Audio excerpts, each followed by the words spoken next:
Hello. विण दोघांतलीही तुटेना या मालिकेच्या रिव्ह्यूमध्ये आपलं स्वागत आहे. इकडे समर चिडचिड करत असतो आणि गोळ्या घेत असतो. तेव्हा स्वानंदी बोलते की अहो समर राजवाडे, काय करतायत तुम्ही आणि ह्या गोळ्या कसल्या घेत आहेत? तेव्हा समर बोलतो स्ट्रेस आला आहे ना, गोळ्या तर घ्यावाच लागणार आहे मला. तेव्हा स्वानंदी बोलते की हे स्ट्रेस घेण्यापेक्षा मग आपण एकत्र बसून काहीतरी बोलू, सोल्युशन निघेल ना.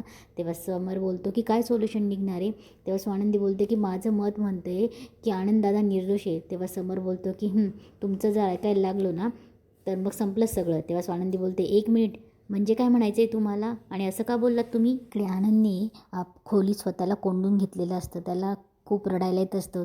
त्याला तेच आठवत असतं की तो समरला सांगतो की समर तुलाही वाटते का तुमच्या घराण्याचा हार मी चोरला आहे म्हणून? तेव्हा समर त्याला तू इथून निघून जा बोलतो. आनंदला हे सगळं आठवून खूप रडायला येत असतं. इकडे निकिता दरवाजा वाजवत असते. ती सारखी सारखी आनंदला बोलत असते की आनंद बाहेर ये, गप्प राहून काही होणार नाही आहे, मला पण त्रास होतो आहे ना, मग मी अशी दरवाजा लॉक करून बसली आहे का? आनंद बाहेर ये, आपण बोलून सॉल्व करू. आनंद एकही शब्द बोलत नसतो. निकिता खूप त्याच्या विनवण्या करत असते की बाहेर ये म्हणून, पण आनंद आतमध्ये खूप रडत असतो.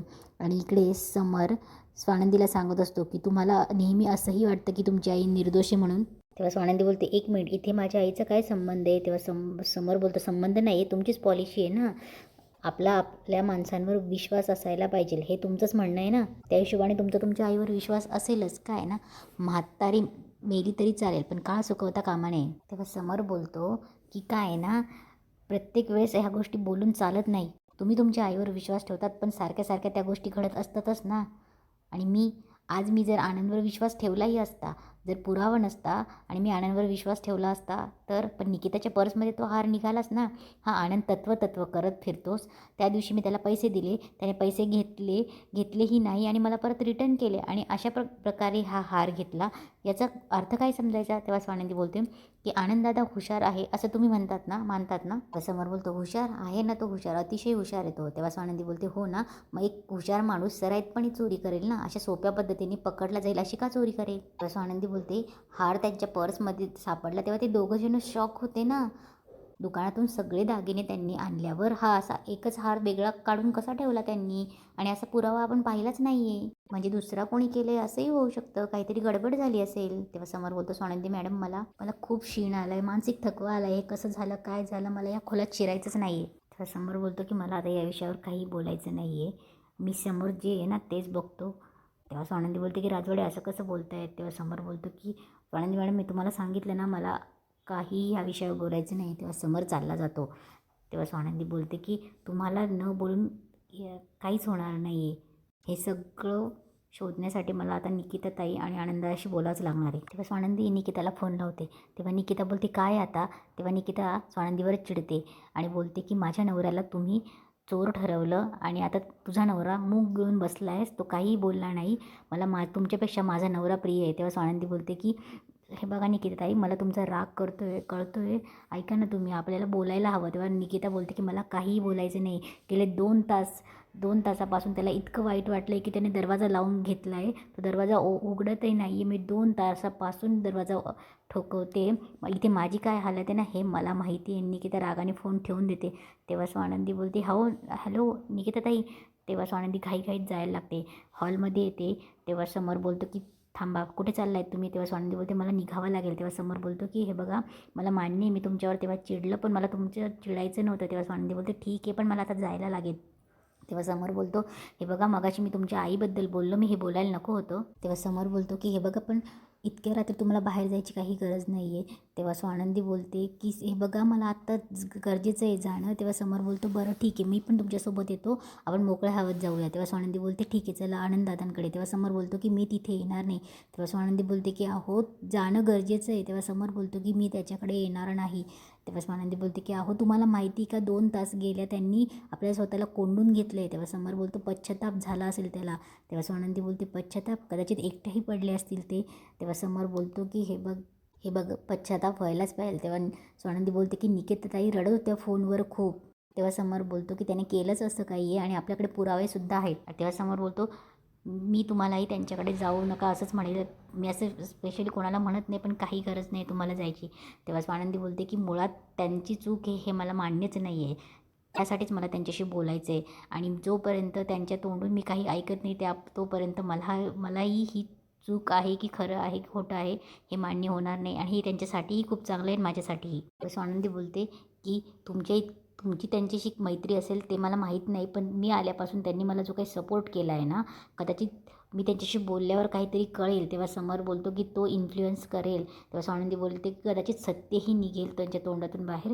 हे बघा मी खरंच सांगते तुम्ही चला आपण त्यांच्याशी बोलू, तुम्ही आल्यावर त्यांना बरं वाटेल. तेव्हा समर बोलतो मी येणार नाही आणि मला असं वाटतं की तुम्हीही तिथे जाऊ नका. तेव्हा स्वानंदी बोलते की सॉरी, तुम्ही तुमच्यापुरती ठरवले, पण मला असं वाटतं की मला तिथे जावं लागेल. तेव्हा समर बोलतो की ठीक आहे, आता तुम्ही ठरवलंच आहे तर. तेव्हा समर बोलतो की पण मी येणार नाही आणि माझा निर्णयही बदलणार नाही. तेव्हा स्वानंदी चालली जाते एकटी.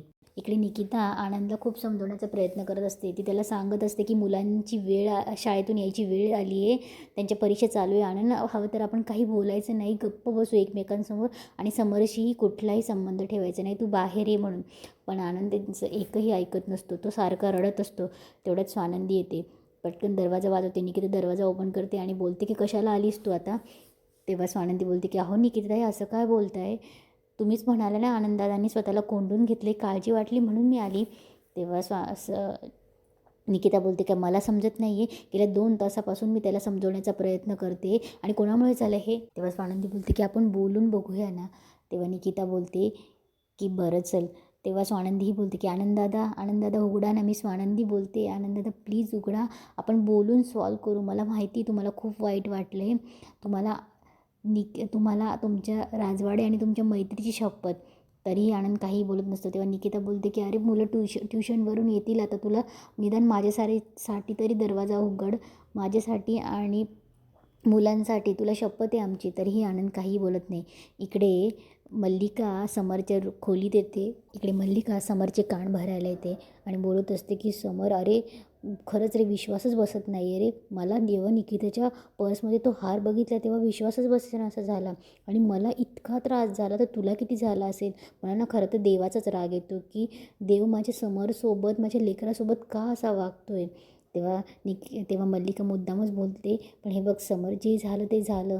आनंदला तू मोठ्या मनाने माफ कर. तेव्हा तिला समरकडनं काढायचं असतं की समर काय बोलतो आहे ते. तेव्हा समर चिडचिड करतो, मी आणि आनंदला माफ करू. हे बघ काकू, त्याने माझ्याकडनं पैसे मागितले असते आणि मी त्याला काही असं नाही, लोन म्हणून घ्यायला लावले होते. 30-35 लाख आपल्या कंपनीसाठी काही मोठी रक्कम नाही आहे, पण त्याने ते नाही घेतले. त्याने मार्ग कुठला निवडला आहे आणि काय झालं, हा मार्ग निवडून काय झालं बघितलंस ना तू. मी त्याला माफ करणार नाही आहे. इथून पुढे माझ्या आयुष्यात आनंद हा विषय संपला. हे मल्लिकाला बघून खूप आनंद होत असतो. इकडे स्वानंदी वारंवार आनंदला समजवण्याचा प्रयत्न करत असते. तेव्हा आनंदला खूप राग येत असतो. आनंद उठतो आणि कपाटातून निकिताची एक ओढणी काढतो आणि फाशी घ्यायला निघतो. तेव्हा आनंदचं मनच त्याला खात असतं आणि तेव्हा आनंदचं मन बोलतं, अरे अरे कुणासाठी करतो आहेस तू हे तू तुझ्या स्वाभिमानासाठी करतो आहे आणि मग तुझ्या बायका पोरांचं काय, समरला मानतोस ना तू. तेव्हा आनंद बोलतो की मानतो म्हणजे.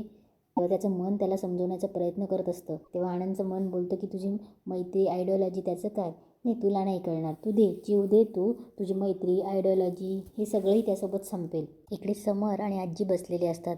आजी समरला सांगत असते की समरच्या केसांना तेल लावत असते आणि बोलत असते की काय उपयोग तेल लावून, वरवर तेल लावून काय आतलं डोकं शांत होणार आहे का.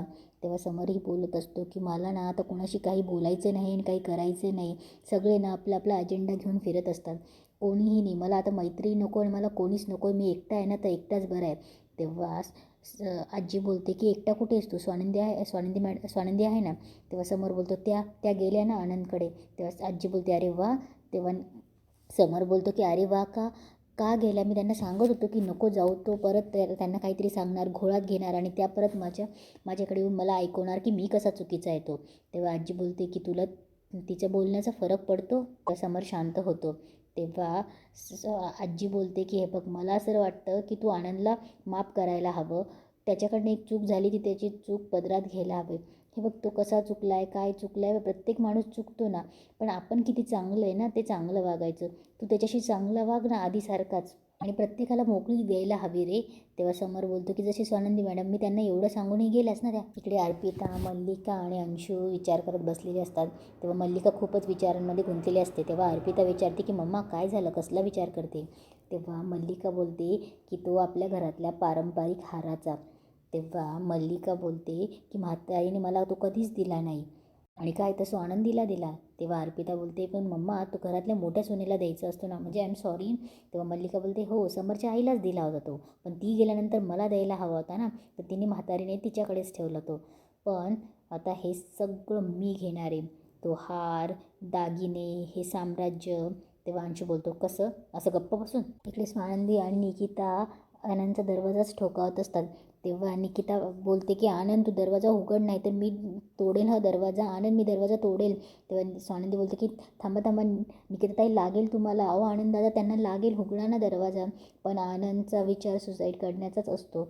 आणि इथेच आजचा एपिसोड संपतो.